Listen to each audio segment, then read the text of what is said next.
Hello and welcome to another episode of Historic Hindsight. I'm John, that's Tom, and today we're talking about Martin Lawrence.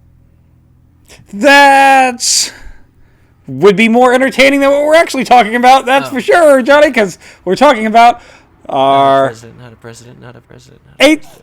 Yeah, Martin Lawrence is not a president. We're talking about our eighth president, Martin Van Buren. And if you don't know Martin Van Buren, there's a reason. I don't blame you. Because he didn't... I tried to research him. I tried to dig up facts on him, let alone dirt, because... nothing. Not... So he was probably one of our best. He just didn't do anything. So good president. Just let the country exist. I would not So you found... go that way. All right. No. All right, so enlighten eighth us president. about who the hell this guy is. Takes office 1837, and like I said, he's very much of a middle ground kind of politician where he's not going to do anything to ruffle feathers on either side, and he's going to try to appease everybody all at once, and he's very much a Jackson clone 2.0, so if you're trying to appease everybody all at once and you're a Jackson supporter, I don't think those are same. I think those are... You're going to have there's a challenge presents itself. There's a challenge those two itself. Ideologies. Yeah, it's so they're at odds. Johnny, like all of our early presidents, we start where it makes the most sense: slavery. So that's just what we gotta start with, because that's the easiest pickings to figure out whether a person is a douche nozzle or not. Is do they own slaves? Well, it's a quick litmus test. And so while I'm not going to fault him, sins of the father kind of thing, he did grow up in a family that did own slaves. So, well, you don't own slaves as a child. But I'm not going to fault him for that, but I'm pointing it out. So that's, his upbringings. He is a northern president because, obviously he's north of Virginia. So that's northern, even though I wouldn't necessarily consider that way today. But whatever. Hey, so fine. Northern president. His ownership of slaves comes a little into question, as there aren't any surviving records of him actually, we can't prove definitively that he did own slaves. There's no written record of him purchasing or being gifted a slave. Doesn't exist. That does not mean he didn't own or benefit from them, because... if he was a president at some point, of course he benefited from the slave. That's not even in question. We don't even really know what his personal views and how did he feel about it, and was he ashamed of his position of having benefited from the use of slaves? So, he is neither an abolitionist nor a pro-slaver. He tried to appease. He's a coward not taking a side. Coward not taking a side. His personal beliefs, as being a coward not taking any side, we don't really know what a lot of his personal beliefs are, because he's one of the only presidents who didn't write shit down. He didn't have a journal, and he didn't really talk to the press, so to speak, and go out on these big speeches to be I believe in ... Which I guess is good, because if you don't do that, people can't dig up records of you saying something that you believed in, and then 20 years later be I thought you were on our side, but we dug up this old record where you say that you're not on our side, kind of thing. I get so he just he just kind of skated through life here, just kind of skating. That's the theme. Not say, hey, what do you think on this? Oh man, hey, I don't know. What makes you happy? Oh well, he does make a public, but not so much that it doesn't make them happy.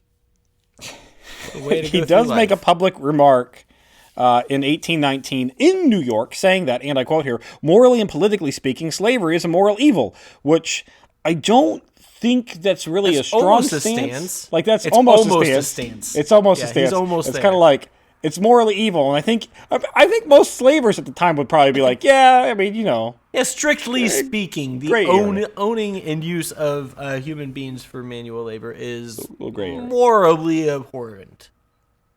But was there a but after that, or that end quote? Here's the but after that. Dude totally employed slaves while he was in the White House. So he might not have earned them, they sure as shit had them in the White House. Yeah, it's one of those. Well, he's going through with going with the flow on going this. With the times. He shows up and hey, there's some slaves here, and I'd hate to put them out of a job. What would they do? Go get paid somewhere doing something? He never took a stance with abolitionists, as in like trying to do anything anti-slavery, and in fact, he is one of the principal people who was responsible for the whole states' rights ideology. Like, look, it might not be for me, but who am I to judge others? So states' rights. So these lost causers can thank Martin Van Buren for this bullshit phrase. States' rights to what? What is it? Oh yeah, to own people. That's what the states' rights are. Which again is just him placating people and not making people mad, because it's like, well, I think the federal government should do this, that, or the other. This is the way the government should be. They're like, well, what about this one thing for our state? And he's like, well, okay, just for your state though, that's fine. And now I don't have to make you mad either. You can have your state's rights and do whatever you want. And this will not lead to issues 30, 25 years from now, whatever. Yeah, that's not going to be a problem. It's not even 30 years from now. Yeah, we're already right there with the whole slavery issue, starting a war. But in any case, now we're going to get into the darker areas of where he doesn't have much legs to stand on. There is one piece of very confusing evidence that suggests he actually really did own slaves, or at least one slave, because there's a letter from an A.G. Hammond dated in December of 1824 to Van Buren that states, a man named Tom that quit your service 10 years ago is now in Worcester, Massachusetts, and I kind of want to know, like, look, how much would you take for him? Like, he's like, I found him. I would like to purchase him from you, and he used to be in your service. So that's pretty damning. And what's more damning is that Van Buren is going to respond to this letter saying that if you can get him without violence, $50. Yeah. So, kind of the best case scenario is that he was gifted a slave from his father, that slave ran away, and now he'll take $50 for him. He was just a scumbag of the time. He was a product. And this is where, and Johnny, this is where it gets, this is where it gets real bad, because most famously, he's going to attempt to appeal the Amistad case, which is very much a pro-Southern sympathizer move here. So, Amistad case is a ship that came from Cuba that was illegally transporting slaves. Because even at this point, in the 1830s, can't do that. Can't take people from Africa and bring them over anymore. That's right. We were just globally at this time. Globally, we've shunned that. It's forced breeding, and you got to force breed them on. Yeah, you got to breed them you got to breed them at home. You can't import them. Now, that ship full of African capturees is going to go ahead and revolt, and they're going to actually take over the ship, and they're like, this is our ship, and they're going to try to make their way back to Africa. They get intercepted by a Spanish vessel who kind of pushes them north, where a U.S. vessel intercedes, takes a boat, brings it back to the to the North America, where they charge the slaves or illegally captured people, because really they're not legally slaves, as pirates. Charge them as pirates. Now, a federal judge intervenes in all of this and says, no, they're not pirates, and no, they're not slaves, because they weren't legally, like, that wasn't allowed, and so they have to be set free with no charges. And that's when Van Buren intercedes and says, nope, gonna appeal it. Keep them prisoners until we figure this out. And then a higher federal court says, nope, you got to release them. And then he's gonna appeal it a second time, step in and say, nope, we're gonna all the way up to the Supreme Court, where the Supreme Court goes, they're free. They were never legally taken to begin with, and you can't hold them responsible for defending themselves by taking a boat that illegally captured them.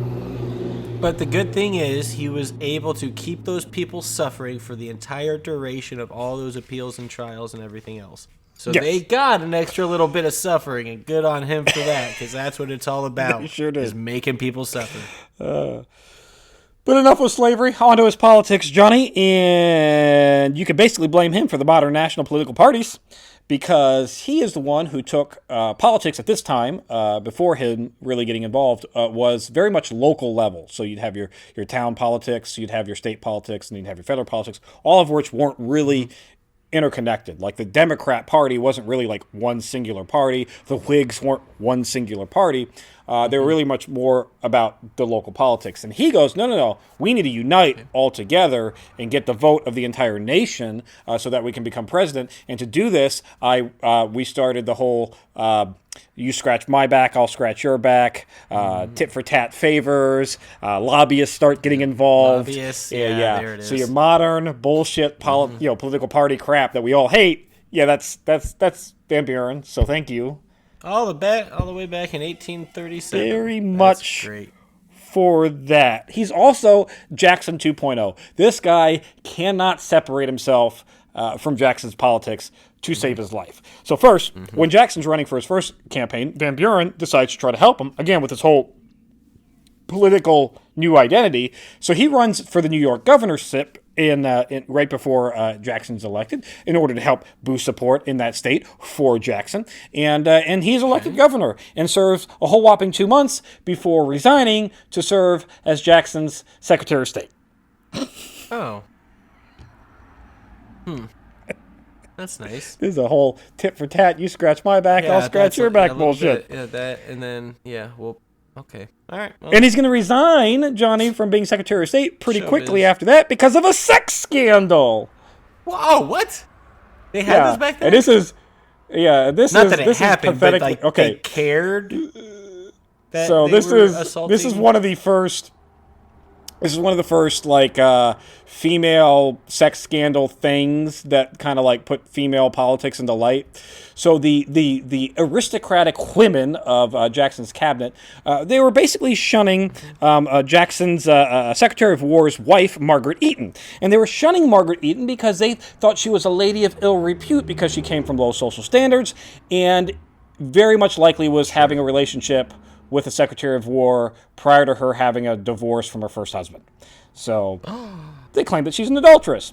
And this the whole all the guys' wives were shunning her, and so by default were shunning their husbands unless they also shunned her, and this became such a big shitstorm. And Jackson's standing by Eaton no, she's a good woman and I'm gonna stand by her and you all need to cover your shit. So enter Martin Van Buren is listen, I got a way out of this. What we're going to do is I'm going to go ahead and resign. I agree with all y'all. Pretty much. He goes, I'm going to go ahead and resign as Secretary of State. Thereby, you can create a whole new cabinet because I resigned, and then you can fire the Secretary of War without,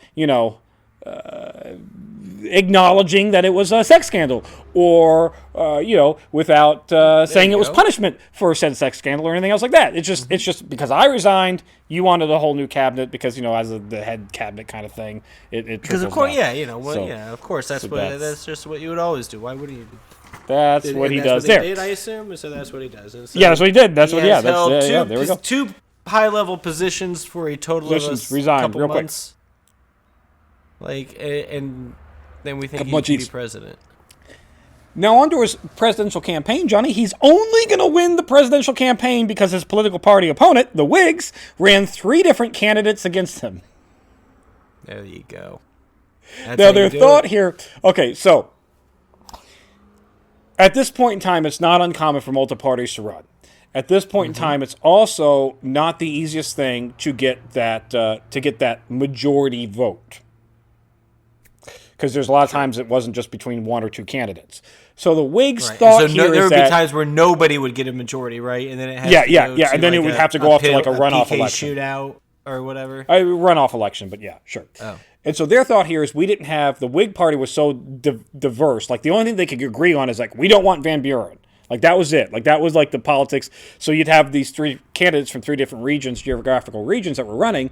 And the hope was that each one of those candidates would get enough electoral votes that Van Buren wouldn't have the majority. And then they can get onto a runoff vote between whichever one was the best that all the Whigs could agree on afterwards. So because they didn't want to settle this, in I don't know, say a Democratic convention beforehand, they did it this way. And because that didn't exist yet, right? Yeah, that doesn't exist yet. That's one of the reasons why it does exist now. Yeah. And Van Buren is going to win mainly because the Whigs ran 3 candidates. It's not like people were Van Buren's my guy. It was yeah.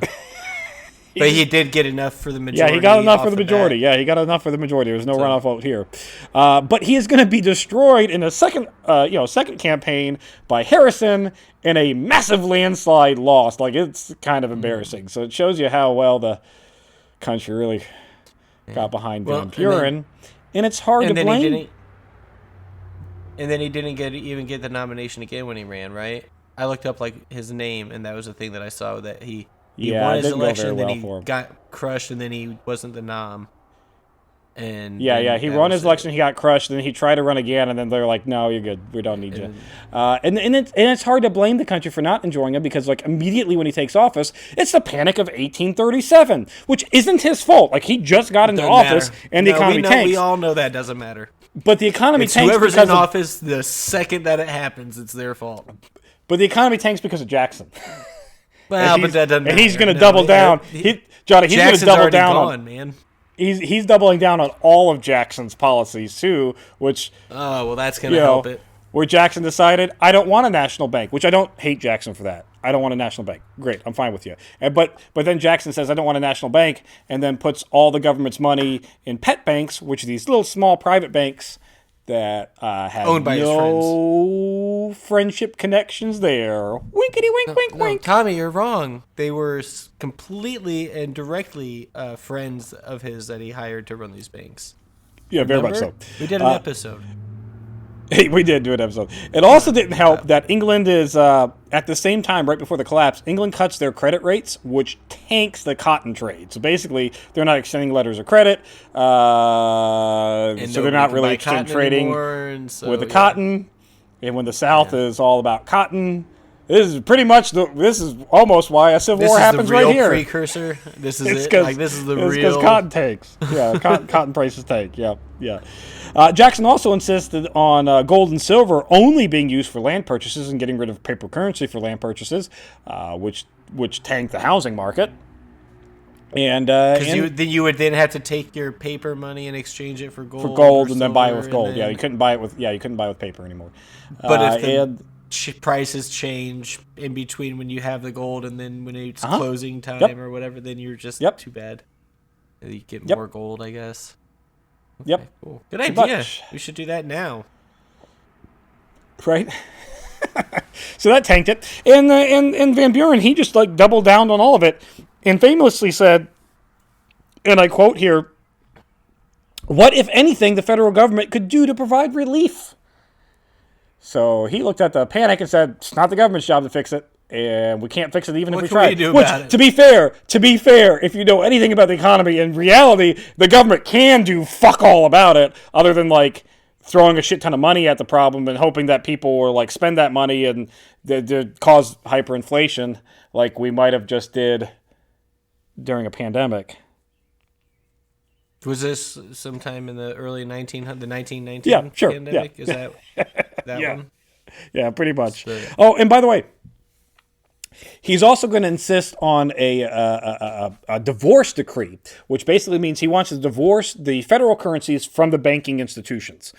Don't have a problem with this. But when all the government's money is in private banks and 800 private banks fold during this panic... It's a lot of banks to fold. What happened to that money? I'm sure they closed their doors and then gave all of the money back to the people because they had all of their money just in the bank. It wasn't somewhere else invested that they got lost in. So, okay, great. By the way, that divorce decision it gets killed immediately after he leaves office. Oh. That was one of those the quick reversals the next president did, where that date. Well, I never even it lingered. They just never. That proposed bill lingered in Congress and never got out of Congress. Yeah, they let it hang out. Maybe just and then immediately when he was gone, they're like, "Yeah, we're done with that." Yeah, don't vote on this, guys. We'll let him ride out his last year or two, however long, and he's done enough damage. In addition to his wishy-washiness on the Panic of 1837, Texas decides that it wants to try to be a state because Texas just won its independence from Mexico, and he's going to go, you know what? Listen, statehood already? They want statehood already. And he's going to go, listen, if I give you statehood, or even talk about bringing you into the country, it's likely going to cause a war with Mexico, and I don't really want a war with Mexico. So I'm just going to go ahead and say, not going to listen to you, and we're going to push this buck down. It's going to be somebody else's problem a few years down the line. It's not my problem. This dude, I'm not going to do it. Somebody else's problem. Kick it. He just can't make a decision. No, kick the can. He just He's kicking the can't can. be bothered to make a hard decision, and so is. Well, Texas, you want to be a state? Well, that could cause a conflict. So I don't know. We'll think about it. I'll put it on my list of things to do, and we won't make any decisions that'll make anybody unhappy. Nope. And speaking of decisions that make anybody happy, speaking of those decisions that don't actually are decisions, and try not to make everybody unhappy with them, Canada is going to get itself in a little bit of a revolution during his administration. Actually, a couple small ones that all kind of sort around our northern border, and in this great area of what is ours, what is Canada against who? Canada is revolting against itself and the British Crown. It's kind of like this twofer thing, and so Van Buren goes, you know what? We're going to stay neutral. We don't want to make the Canadians mad. What? We don't want to make the potential Canadian revolutionaries mad, and we don't want to make England mad. So we're just going to stay neutral. What he does do is shocking take from him. He takes future commander-in-chief at the very start of the Civil War, Winfield Scott, and he sends him up north and says, hey, just make sure that these tensions don't boil over into our borders. Like, just keep things calm. Just reiterate to everybody, we're not on anybody's side. Just go up and do that. And Winfield Scott does a great job of that. He sent like a general or somebody to General Winfield Scott. Go just say, I'm the war guy, and we're not getting involved. We don't want war. Yeah, I came all the way up here just to tell you that, instead of just we're not getting involved. Yeah, there's that. Yeah. Well, Johnny, that dispute does actually kick off into our territories with the Aroostook War of 1838 to 1839, which basically is a Canadian dispute over the stupid fucking river with us. It's just one of the many border disputes. Where? Aroostook, I think it's in Minnesota. I don't know. Fuck it, I don't care. It's not important. The border waters or whatever. One of the many border river areas. They're all disputing, and he goes, look. It's not going to be my problem. It's going to be somebody else's problem. I just don't really want to deal with it. So Winfield Scott, you go and keep talking and make sure this doesn't get out of hand. Make sure this doesn't delay until 39 or whatever when the next vote is. That's 40. What he does. He just kicks that can right on down the road. Not my problem. And finally, Johnny, the last thing we don't know anything about him. He never did shit. He just said, he never did problem. It is my problem. I just don't want it to be my problem, so I'm going to make it not my problem. And the very last note that I have here about him in general is a very short presidential episode here is that you remember the whole Trail of Tears thing that Jackson started? Well, see, Jackson got out of office real quick after that law was written and passed, and he signed it into law. And Van Buren's responsible for implementing it. So he just let it go because he didn't want to make a decision here. So he's just like, I'm just gonna ignore this. Yeah, and that's what he does. He ignores it, and he lets the military forcibly remove natives from their homeland, which they weren't supposed to do. Killing like 4,000 or so. I was hoping he would ignore it in the other way and just. No, he just lets it go. He very much is like he's like that's what we're gonna fuck over the Indians. That's what he takes that approach. That's his approach. So that's Winfield Scott. That's Van Buren. If you want to know Martin Van Buren, what a dick. He is. I mean, in the rank of bad presidents, I mean, he's not, I guess, the worst, but he's like, we'll put him in the list later. He's somewhere in the middle. We'll just throw somewhere in the middle because who cares? He did nothing. That's it for this week in Historic Hindsight. Thanks for listening. Be sure to subscribe, rate, and review, and join us next week when we talk about some World War II vets that try to take over a city, I guess.